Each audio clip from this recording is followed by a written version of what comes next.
Үчүнчү маселе бул жаш медиктер, мисалы мен аялымдагы врач, бизде деген эч кандай үйүбүз жок, жерибиз жок.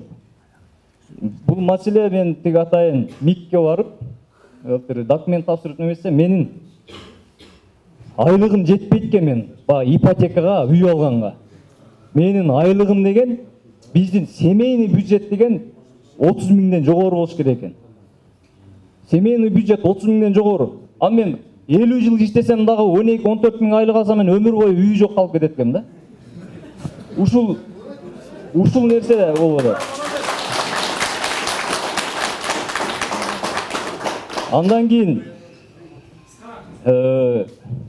ушул нерсени карап берсеңиздер, мамлекеттик ипотека, например, милицияларга, прокуратура, башкаларга салынып атпайбы үйлөр? Ошонун негизинде эле мына врачтарга, мугалимдерге, медиктерге, мугалимдерге бизге мындай бекер эмес.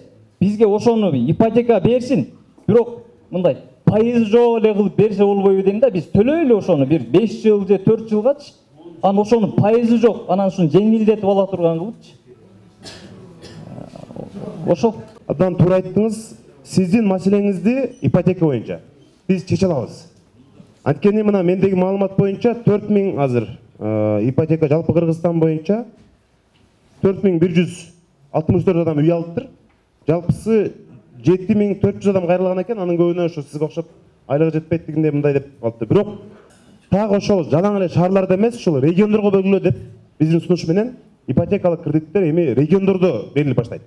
Ошого сиз айлыгыңыз жете турган болот. Буюрса, сиздин аты жөнүңүздү, телефондоруңузду жазып кетебиз. Буюрса, ушул жолугушуунун алкагында сиз ипотекалык үй ала турган кылабыз биз. Рахмат.